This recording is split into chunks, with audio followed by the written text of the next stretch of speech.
With the latest agriculture news from across the state and nation, it's time for the AgNet News Hour from AgNet West. Here's your host, Sabrina Halvorson.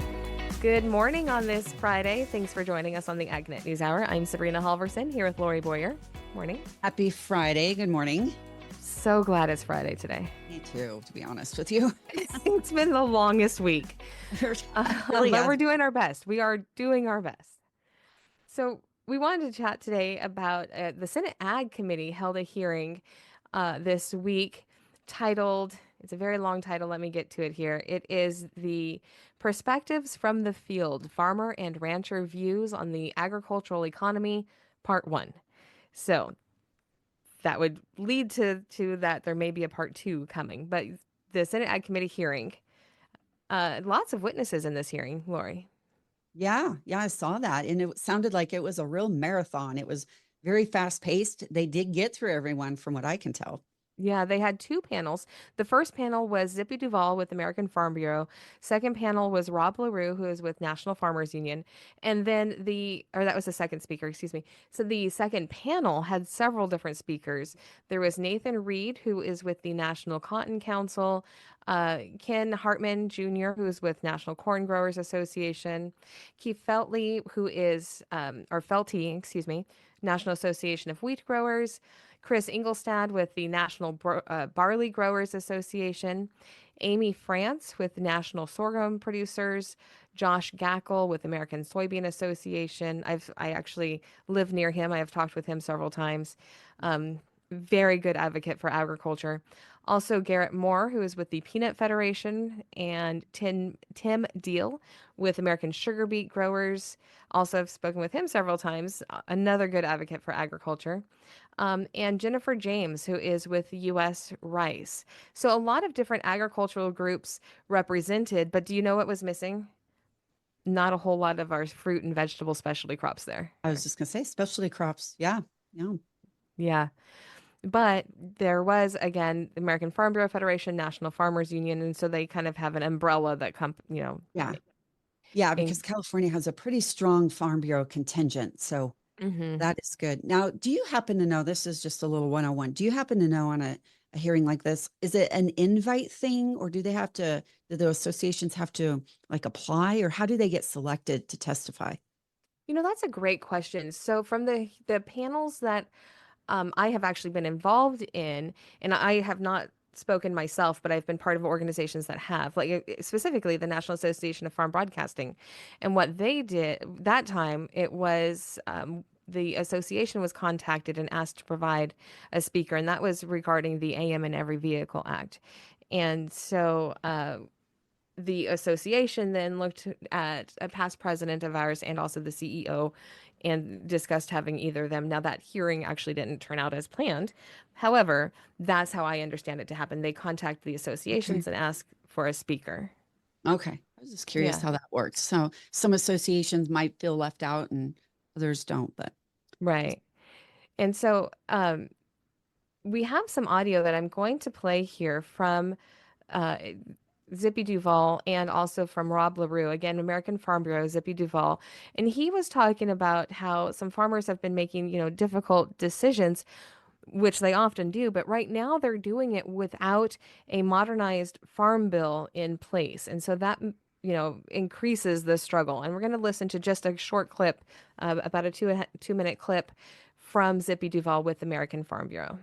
We know without a modernized farm bill, and the 18 farm bill was a good farm bill, but we've experienced inflation, COVID, so many cost of production going up, so many things have happened. We're in a different environment today, and y'all mentioned that in your open statements. But we are hearing that maybe 20% or more of our farmers are going to have difficulties getting operating loans, and we're in a time where that should have already been done, and they should have the seed in the barn ready to start planting. And it's really hitting them at a hard, difficult time. They are telling us they're losing money per acre, corn over $100 an acre losing. They're having to make decisions which crops to plant, which crop not to plant. If I'm not going to plant, do I let that rented land go and miss the opportunity to have it in the future and someone else rent it? So there's so many decisions they're having to make.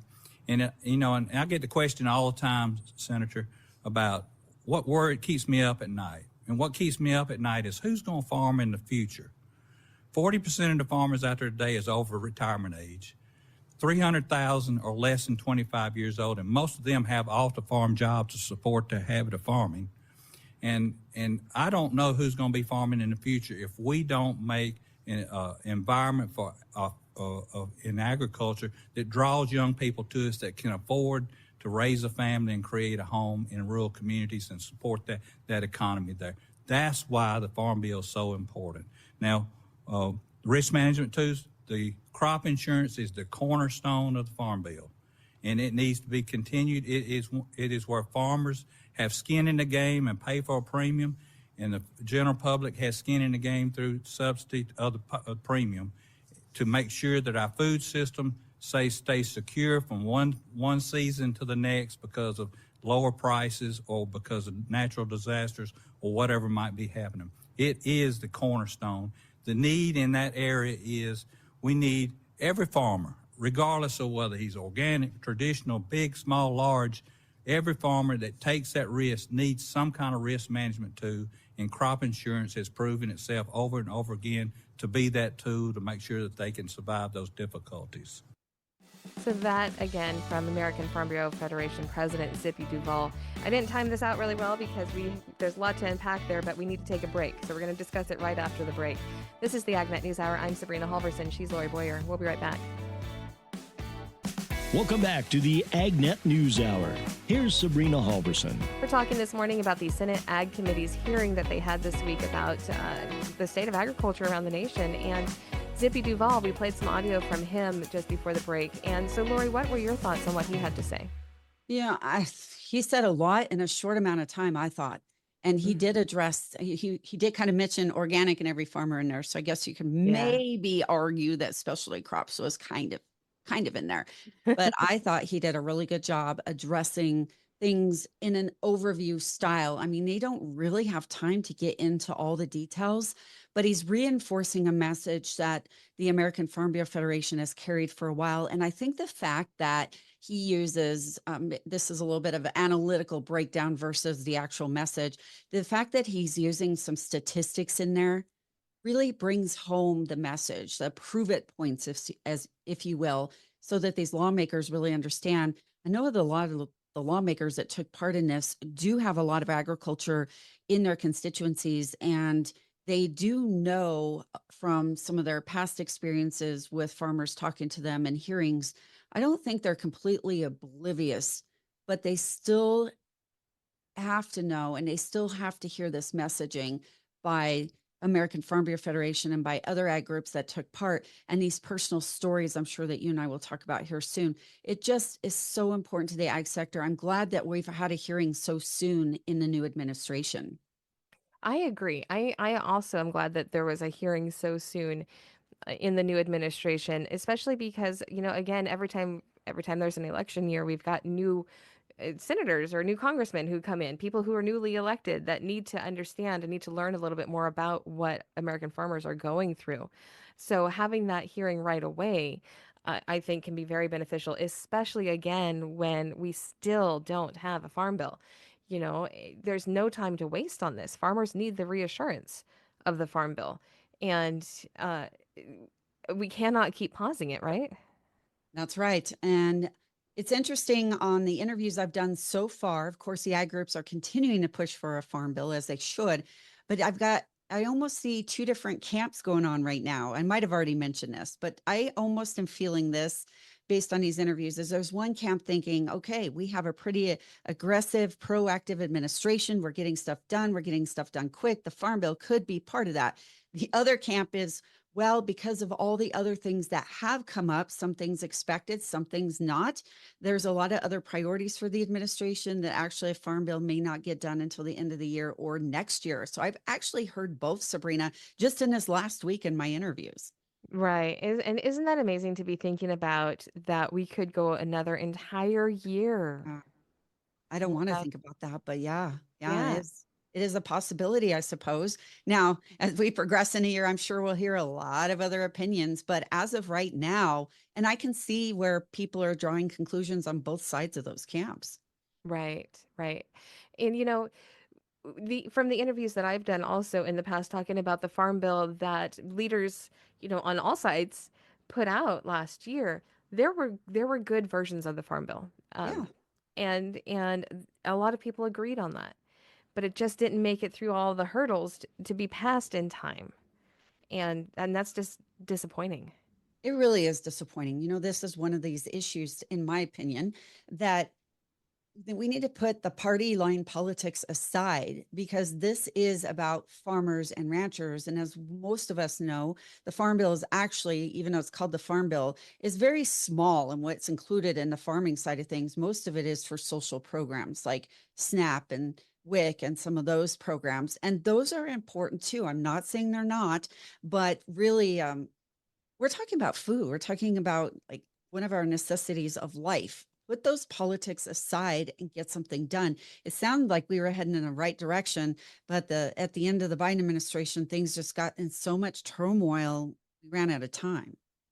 Right. And while a lot of things are in turmoil now in various, like every aspect of government at the moment, the one thing that there is some agreement on is the Farm Bill.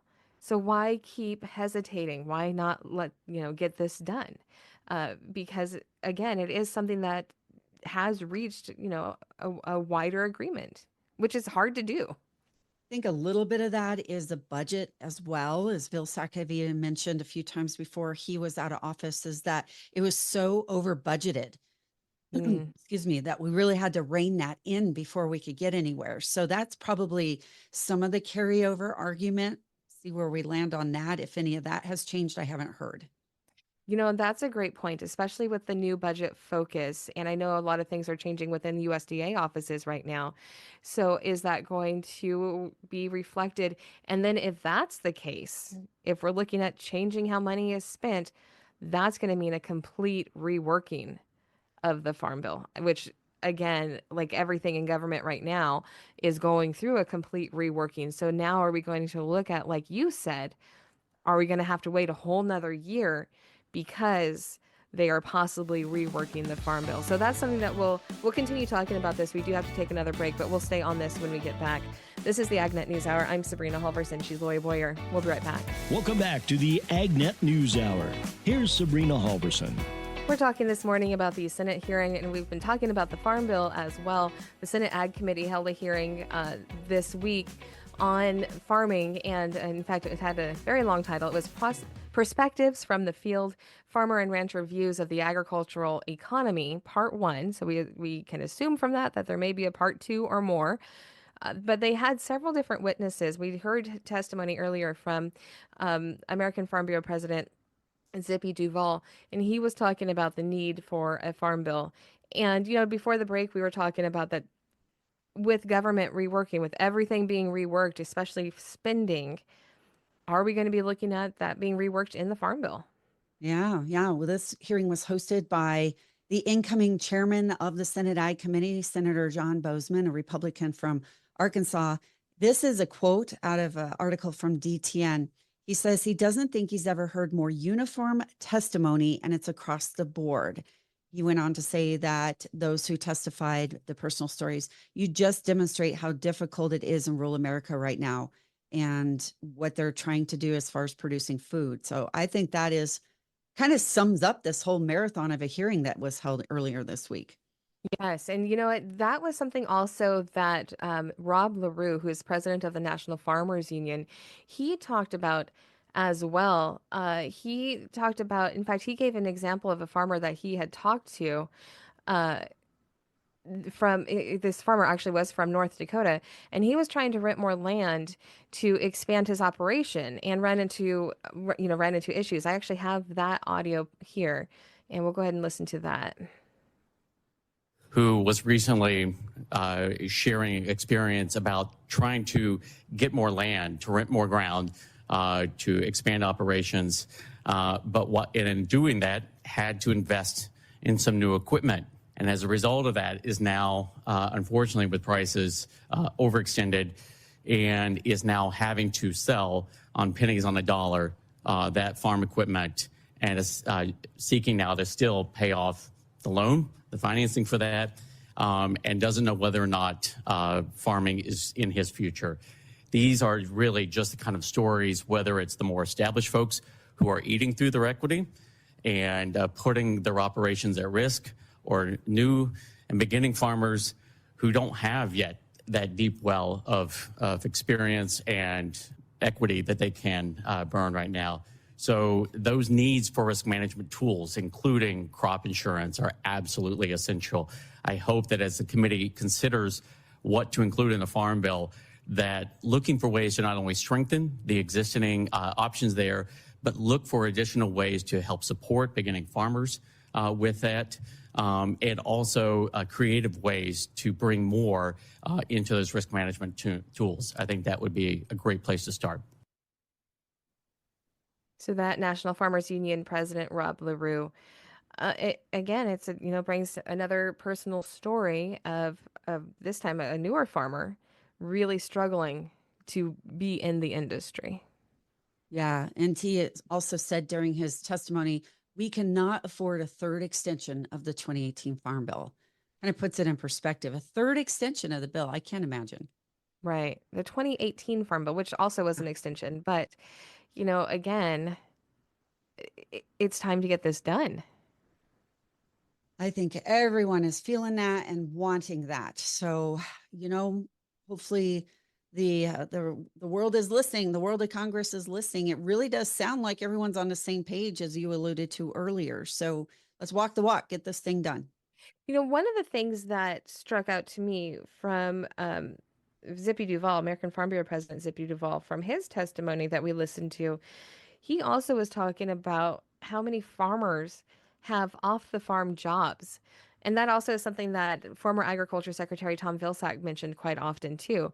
It was the fact that so many of our farmers have to have work off the farm, out, another job. They have to be employed by somebody else to pay the bills, because farming is not enough to pay the bills. Can you imagine running a farm, being a farmer, but then also having to go and do another job as well? Yeah. And I know several of those, and not only for income's sake, but also health insurance sake, that they're working because their spouse who might be at home running a farm doesn't have insurance necessarily, so they get it through their work. So that's another reason that I'm aware of anyway. Yeah, and that makes sense, because obviously if you're a farmer, you're running your small business, you don't have health insurance. It makes more sense to have it from somebody else. There's just so many intricacies that go into having a farming operation. It's like we were talking about yesterday on our show. It's not, a few days ago on our show, we were talking about ag tech, and we were talking about this old image that people have of farmers. The old couple standing in front of the barn with the pitchfork. And that's just simply not what it's a very intricate industry. As LaRue also pointed out there during that audio that you played, it's so important to get the younger next generation of farmers and ranchers involved and make sure that they're supported. We have to continuously build that pipeline just for these reasons that you and I are talking about here today. We have to keep this industry going and flowing. And without those younger people coming in and not being able to continue on with the farms, I don't know what's going to happen. And as I visit with people, and have for a long time, if the youth is already involved in a farm, or the parents are, they have a lot better chance of taking over that farm and continuing than somebody who wants to get into the farming industry. That's a great point. It is easier, and easy is not really a word I would use in anything with farming, but yes, to take over the family farm rather than trying to start one from the ground up, I would imagine has got to be a little bit less of a struggle. There are other struggles involved with taking over the family farm, and a lot of that has to do with family, but starting a farming business, being a new farmer or a young farmer, there are so many roadblocks to that. It's no wonder our farming population is aging because we're not bringing in younger new farmers. And that's something we can continue to talk about, but we do have to take a quick break here. We'll be right back. This is the AgNet News Hour. I'm Sabrina Halvorson. She's Lorrie Boyer. We're talking about farming and how difficult it can be to get into farming. We started talking about this morning the Senate Ag hearing that they had this week, and we listened to some testimony from American Farm Bureau President Zippy Duvall and from National Farmers Union President Rob LaRue. And, and we were just talking about that there are a lot of roadblocks to getting involved, to starting your farm. I always humored, the idea of starting a farm, mine would be like a hobby farm almost, but you have to have so much capital. You have to have, there's just so many regulations. And I say there just are so many roadblocks that prevent people from going into farming. That is not the way to keep the industry sustainable. Yeah, and as you just talked about, the bankers are having a hard time. It would be really hard to be a banker as well, a farm banker, an ag banker, Yeah. because you're the one that has to tell them no, or you can't extend their line of credit or give them as much as they are looking for, because the banks can't afford it either. I mean, it's really this large macro picture could be quite scary if you break that down too, because what does that mean on return on investments for our financial institutions, rural financial institutions, let alone the farmer and what they're trying to do? And everything is so high, inflation based and other factors playing into that, interest rates and such. Everything is so high. The number one concern for farmers is input costs. And of course, right now they're locking in all of their field dressings and things they're needing, and they're just having to take deep breaths, and even, putting up their homes for a second mortgage and having to make these hard conversations off farm jobs. Like you mentioned, there is so much distress in our industry right now. Yes. And, I'm glad that you brought up like just input costs alone.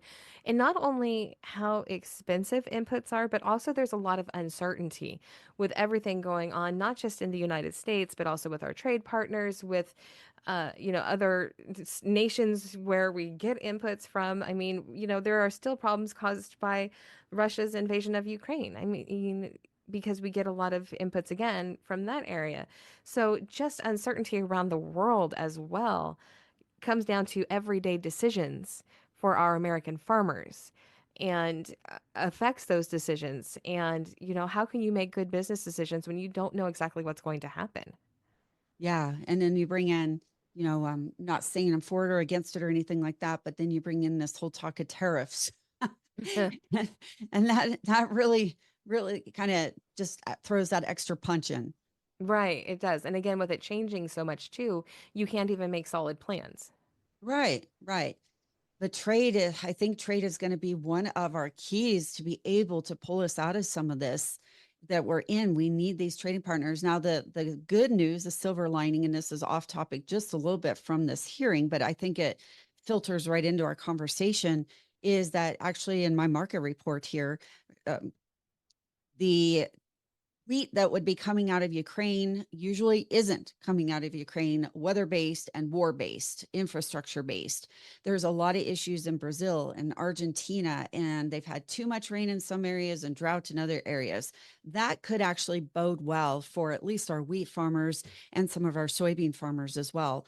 Not necessarily and especially crop side of things, but it could help to maybe boost some of those if we can get those exports going. But and this is where the tariffs come into play on what does that mean to us? Any reprieve we might have gotten, any premium we might have gotten, maybe not there this time around.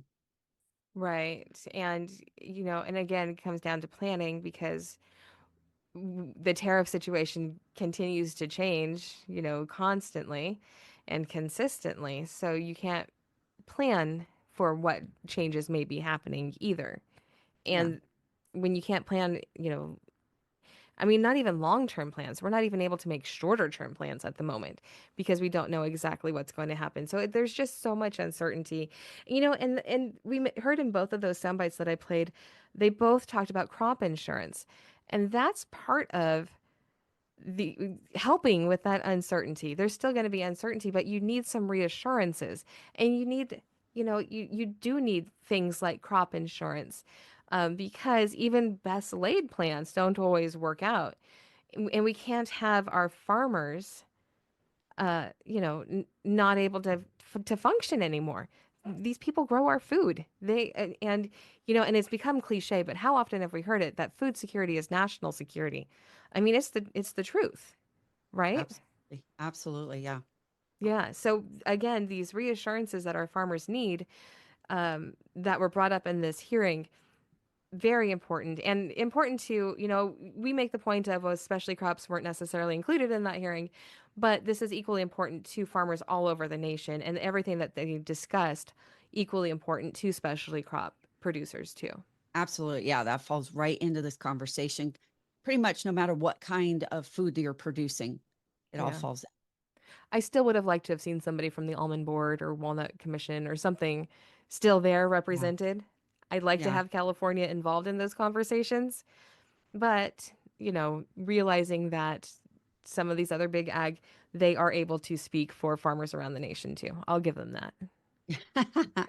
I agree with you. Yeah, you need multiple voices. Yeah. Mm-hmm.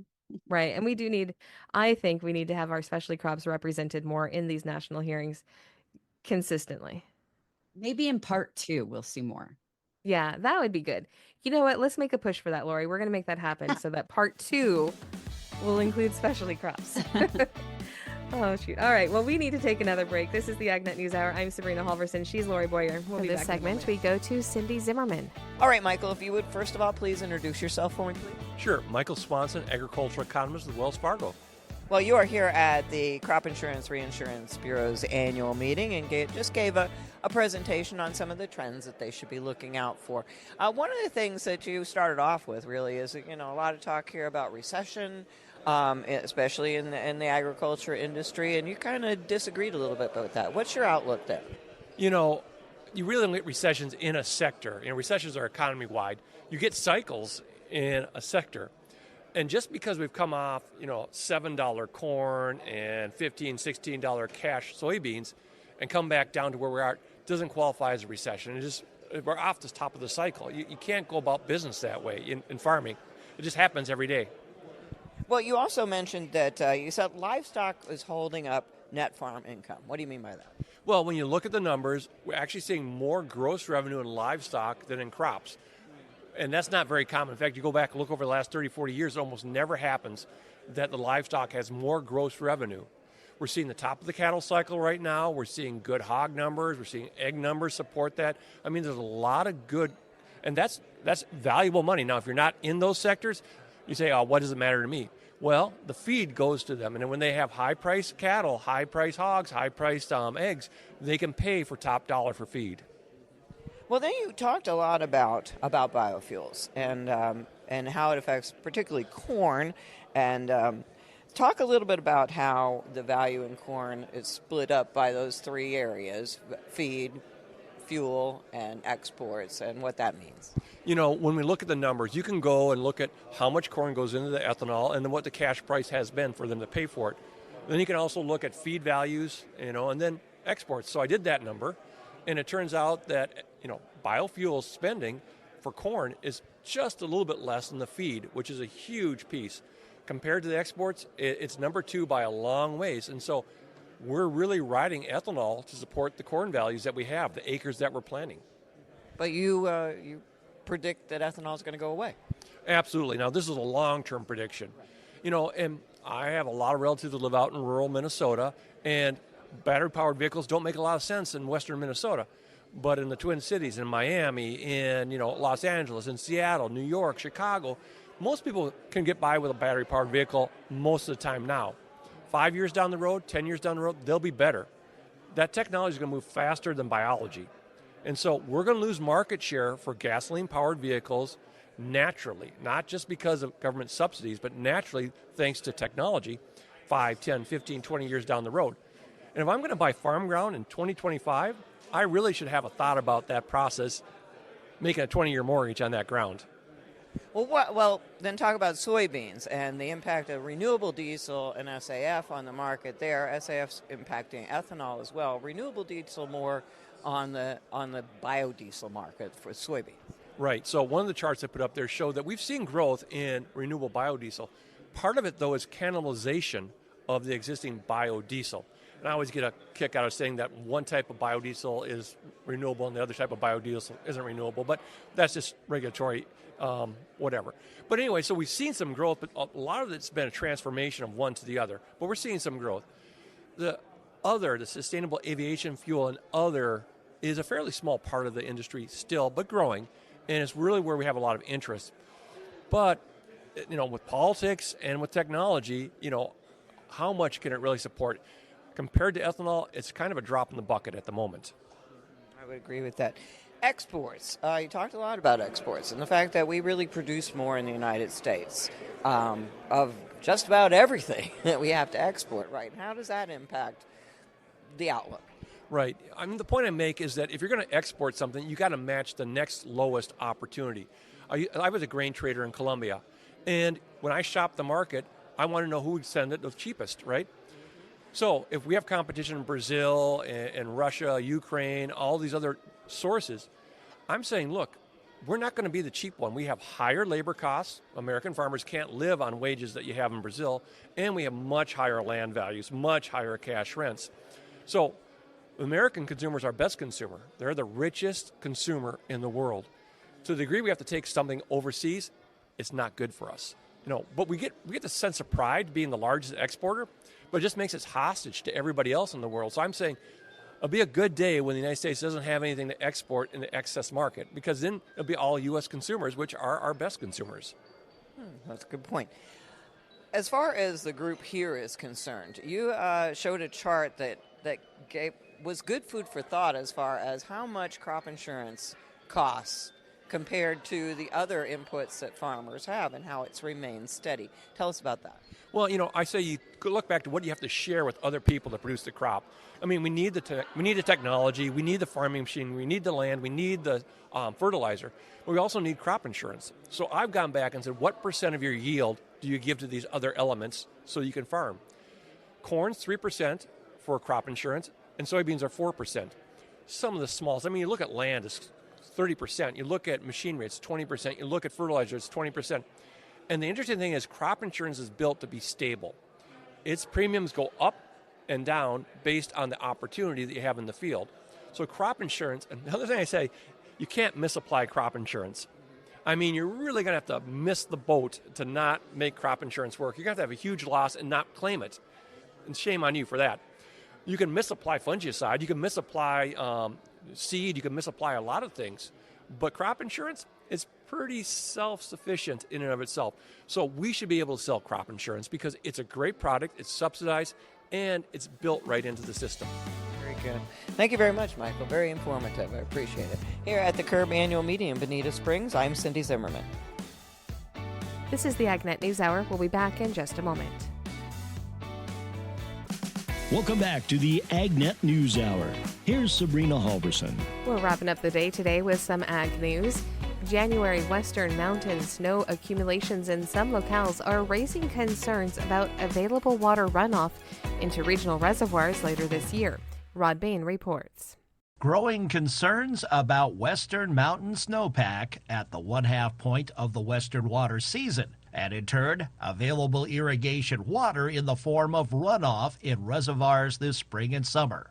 USDA meteorologist Brad Rippey. I have to say January has been a bitter disappointment from the standpoint of building snowpack across the western United States. The very few areas that are still seeing above average snowpack picked that up in December or earlier, and that has left us with a mostly unfavorable water supply outlook for the western United States, and that is particularly true across the Southwest. Above average snow water equivalencies to end January is found only in 2 regions. areas. One of those is focused on Oregon and portions of neighboring states, so extending into southern Washington, into western and parts of central Idaho, northern Nevada, and northern California. That is one area where we still see above average snowpack in spite of a dry January. The second area, parts of the eastern slopes of the northernmost Rockies, so really focused just on Montana's upslope areas. While remaining areas of the West experienced decreases in mountain snowpack levels over the past month to near to below normal. One exception. There is one area where we do see near average snowpack. That is the eastern slopes of the central Rockies. Those areas did have good snow back in November and have continued to see periods of snow, mostly from upslope events. And so we have near average snowpack in eastern sections of Wyoming and into parts of Colorado. However, just about everybody else from central California southward, the southern half of the Great Basin, and much of the Southwest is facing significantly below average snowpack. Snowpack's less than 50% of average throughout Arizona, much of New Mexico, and extending into the southern Great Basin and southern Utah. And that dryness extends right across through southern California. Zippy acknowledges there is still time to make up snowpack totals in western mountains to reach the desired water equivalency to fill irrigation reservoirs. That includes stormy weather this week in the Pacific Northwest and as far south as northern California, expected to bring several inches of snowfall to that region's mountains. I'm Rod Bain reporting for the U.S. Department of Agriculture in Washington, D.C. It has been a wild first 15 days of the new Trump administration in Washington. Mike Davis has more. Randy Russell is president of the Russell Group and served as chief of staff for Secretary of Agriculture John Block, and he says he's never seen a new president hit the ground running like this. The number of executive orders and the number of actions that have been taken, including just what we saw yesterday with the negotiations with President Sheinbaum in Mexico and Trudeau in Canada, and putting off the duties for 30 days. But then duties were slapped on China at 10%. Last night they turn around and retaliate with 15% on ag equipment and liquefied natural gas and coal. Every hour it seems like there's something else that is happening. But he's not surprised. Russell says, like him or not, Trump is a man who gets things done. That's how President Trump operates. He came in, he believes with the mandate. And unlike 2017 when he came in 2025, I think he had a much better sense this time around of exactly what he wanted to accomplish and who he wanted to bring with him to help accomplish it. Russell also notes much of what is taking place and needs to take place has a direct effect on agriculture. We've got trade, tariffs. We have to deal with the budget deficit. We have to try to pass a new farm bill. We've got to try to get new trade agreements. We have immigration issues that obviously affect the impact and the supply of ag labor. There is no rest for the weary in Washington. Therefore, he says the confirmation of Brooke Rollins as USDA Secretary is absolutely essential for American ag. She was reported out of committee on a 23-0 vote. As you might know, Mike, with some of the other nominees, getting out of committee has been a big deal, but she got voted out unanimously, which I think speaks volumes about her capabilities, her integrity, and her background. I think she's going to do a great job. I'm Mike Davis. That's our show for today. I'm Sabrina Halvorson. On behalf of Lorrie Boyer and myself, thank you for sharing your morning with us. To get more information on the topics you heard today, visit AgNet West at agnetwest.com. You can also stay connected by following us on our social media at AgNet West on Facebook, Instagram, and X. Also look for Sabrina Halvorson on Facebook, and be sure to subscribe to our podcast by searching for AgNet West on your podcast app. Thank you for listening to the AgNet News Hour from AgNet West. AgNet West Radio Network, your primary choice for agriculture news.